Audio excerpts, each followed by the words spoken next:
Hello friends, welcome to my channel ஆஸ்தமிழ். இன்றைக்கி நம்ம சேனலில் பார்க்க போகிற ரெசிபி ரொம்ப ஹெல்த்தியான அதே நேரத்தில் டேஸ்ட்டான ஒரு ரெசிபி. ஆட்டுக்கறி தலை தான் செய்ய போகிறோம். இது வந்து பார்த்திங்கன்னா குழந்தை பெற்ற வீடுங்களில் தான் வாங்குவாங்க. ஏன்னா குழந்தைக்கு வந்து நல்ல வலுவாக இருக்கணும் அப்படின்றதுக்காக. இது அப்பப்போ சாப்பிட்டுட்டு வரதுனால குடல் சம்மந்தப்பட்ட பிரச்சனை, அதே மாதிரி நமக்கு எலும்புகள் நரம்புகள் சம்மந்தப்பட்ட பிரச்சனைலாம் வந்து உங்களுக்கு க்யூர் ஆகும். அதே மாதிரி தலைப்பகுதியில் இருக்கக்கூடிய நரம்புகள்லாம் பார்த்திங்கன்னா மெல்லிய நரம்பு, அதெல்லாம் வந்து உங்களுக்கு பலமாக வச்சுக்கிறதுக்கு ஹெல்ப் பண்ணும். ஸோ குழந்தைங்கலேருந்து பெரியவங்க வரைக்கும் எல்லாருமே சாப்பிடலாம். இது எப்படி செய்கிறதுன்னு பார்த்துடலாம் வாங்க. இதுக்கு தேவையான பொருட்கள் வந்து நான் சொல்லிடுறேன். இப்போ ஒரு ஆட்டோட தலையை இந்த மாதிரி 4 முறை நல்லா வாஷ் பண்ணி இதை எடுத்து வச்சுருக்கேன். இதுக்கு தேவையான வெங்காயம் தக்காளி கட் பண்ணி வச்சுக்கலாம். 4 வெங்காயம், 4 தக்காளி, 2 பச்சை மிளகாய் எடுத்து வச்சுருக்கேன். இந்த மாதிரி கட் பண்ணி 3 டேபிள் ஸ்பூன் அளவுக்கு இஞ்சி பூண்டு விழுது, கொஞ்சமாக புதினா, கொஞ்சமாக மல்லி, நிறைய தேவையில்லை.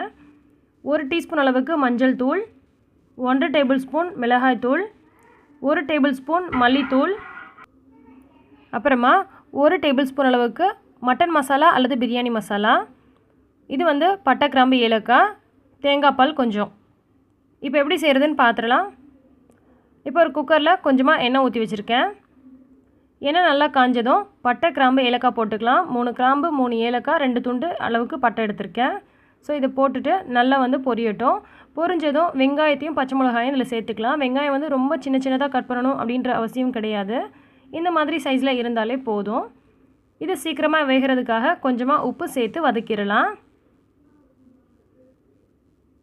இது வந்து ரொம்ப ப்ரௌனிஷாக வதங்கி வரணும் அப்படின்ற அவசியம்லாம் இல்லை. ஓரளவுக்கு நல்லா வந்து கலர் மாதிரி வதங்கி வந்துடுச்சு அப்படின்னாலே போதும். இப்போ இந்த மாதிரி வதங்கி வந்ததுக்கப்புறமா நாம் தக்காளியும் சேர்த்துடலாம்.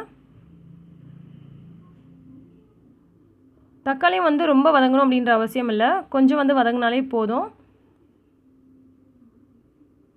ஸோ இப்போ தக்காளியும் ஓரளவுக்கு வதங்கி வந்ததுக்கப்புறமா நாம் எடுத்து வச்சுருக்க இஞ்சி பூண்டு சேர்த்துடலாம். இஞ்சி பூண்டு வந்து 2 டேபிள் ஸ்பூன்லேருந்து 3 டேபிள் ஸ்பூன் அளவுக்கு போட்டுக்கலாம் ஒரு ஆட்டுத்தலைக்கு. கொஞ்சமாக புதினா, கொஞ்சமாக மல்லி சேர்த்துக்கோங்க. புதினா மல்லி வந்து அதிகமாக சேர்க்கக்கூடாது. தலைக்கறிக்கு கம்மியாக சேர்த்தாலே போதும், அல்லது புதினா மல்லி போடாமல் இருந்தால் கூட பிரச்சனை இல்லை. இப்போ இது எல்லாத்தையும் போட்டுட்டு நல்லா வதக்கிடலாம். இந்த இஞ்சி பூண்டோட பச்சை வாசனை நமக்கு நல்லா போயிடணும். ஸோ இந்த மாதிரி நல்லா வதக்கியாச்சு. இப்போ 1 டீஸ்பூன் அளவுக்கு மஞ்சள் தூள், 1 டேபிள் ஸ்பூன் அளவுக்கு மிளகாத்தூள் உங்களுக்கு ஏற்ற மாதிரி நீங்கள் சேர்த்துக்கோங்க, காரத்துக்கு தகுந்த மாதிரி. 1 டேபிள் ஸ்பூன் அளவுக்கு மல்லித்தூள், 1 டேபிள் ஸ்பூன் அளவுக்கு மட்டன் மசாலா அல்லது பிரியாணி மசாலா. இதை போட்டுட்டு நல்லா வந்து கிளறி விட்டுக்கலாம். நான் வந்து மட்டன் மசாலா தான் சேர்த்துருக்கேன். இப்போ இது எல்லாத்தையும் நல்லா வந்து கலந்து விட்டாச்சு. இப்போ நம்ம எடுத்து வச்சுருக்க அந்த தலைக்கறியை போட்டுடலாம். தலைக்கறியை போட்டுட்டு ஒரு நிமிஷம் வந்து இந்த மசாலா கூடவே வந்து நல்லா வேகட்டும். அதுக்குள்ளே நம்ம தண்ணி எதுவும் ஊற்ற வேண்டாம். அந்த மாதிரி நல்லா கலந்து விட்டதுக்கப்புறமா இந்த எண்ணெயிலேயே இந்த மசாலா கூடவே வந்து ஒரு நிமிஷம் வந்து நல்லா வந்து வேகட்டும். அதுக்கப்புறமா நாம் எடுத்து வச்சுருக்க இந்த தேங்காய் பாலை சேர்த்துடலாம். தேங்காய் பால் இல்லைனா கூட தண்ணியிலேயே வந்து நீங்கள் செய்யலாம். தேங்காய் பால் ஊற்றுனீங்கன்னா ரொம்ப டேஸ்ட்டாக இருக்கும்.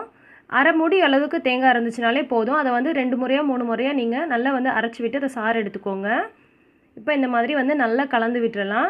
நல்லா கலந்து விட்டுட்டு இந்த சமயத்தில் நீங்கள் உப்பு காரம் சரியாக இருக்குது அப்படின்னு சொல்லி பார்த்துக்கோங்க. ஒருவேளை உங்களுக்கு உப்பு பத்தலைனாலோ காரம் பத்தலைனாலோ நீங்கள் இந்த டைமில் நீங்கள் ஆட் பண்ணிக்கலாம்.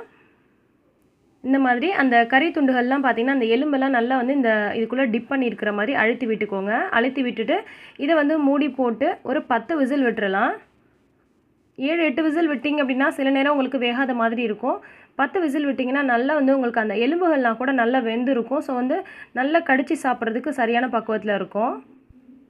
சின்ன ஆடு, எலசான ஆடாக இருந்துச்சுன்னா உங்களுக்கு 8 விசில் விட்டுட்டாலே போதும், அதுலேயே நல்லா வந்து வெந்துடும். ஆனால் நீங்கள் 10 விசில் விட்டிங்க அப்படின்னா குலையவோ செய்யாது, ஒன்றும் ஆகாது. ஸோ அதனால் 10 விசில் விட்டிங்கன்னா உங்களுக்கு சாப்பிட்றதுக்கு ரொம்ப டேஸ்ட்டாக இருக்கும். கறியெல்லாம் பார்த்திங்கன்னா நல்லா வெந்து போயிருக்கும். பாருங்கள், நமக்கு சூப்பராக கிரேவி ரெடி ஆகிடுச்சு. மட்டன் வந்து எல்லோரும் மேக்ஸிமம் கறியாக தான் எடுப்பாங்க. அதுக்கு பதிலாக இந்த மாதிரி தலை, கால் இந்த மாதிரி வாங்கி சாப்பிட்றதுனால அதில் பார்த்திங்கன்னா நிறைய சத்து இருக்குது. ரொம்ப ஹெல்தி அது. ஸோ இந்த மாதிரி வந்து தலைக்கறி வாங்கினீங்கன்னா இந்த மெத்தடில் ட்ரை பண்ணி பாருங்கள், ரொம்ப சூப்பராக இருக்கும். ஸோ இந்த வீடியோ உங்களுக்கு பிடிச்சிருந்துச்சுன்னா லைக் பண்ணி ஷேர் பண்ணுங்கள். நிறைய ரெசிபிஸ் நம்ம சேனலில் வந்துட்டே இருக்குது. அதை நீங்கள் மிஸ் பண்ணாமல் பார்க்கணும் அப்படின்னா ஆஸ்தமிழ் சேனலை உடனே சப்ஸ்கிரைப் பண்ணிக்கோங்க. பக்கத்தில் இருக்கிற பெல் ஐக்கானை மறக்காமல் கிளிக் பண்ணிக்கோங்க. நன்றி.